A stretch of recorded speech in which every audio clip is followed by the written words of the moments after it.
here. We got a vocal white duck in amongst the crowd. Well, if he was some duck food on his back, no one's taking a stab at that. Oh, white duck bite. A few babies, fledgling, babies eating on their stomachs. And there's some duck food. They're munching on it.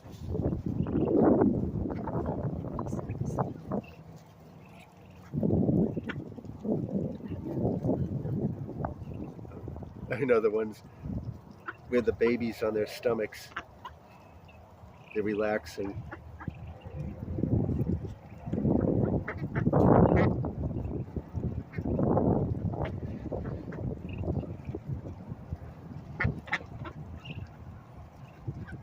Well, they're all eating on their stomachs. The nice thing about this compared to the Ezekiel bread, they can just kind of relax and eat. We can spread it out better. The Ezekiel, it's like a frenzy. They fight for it all the time.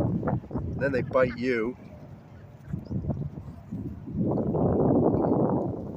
But it's still good and they like it. They love it.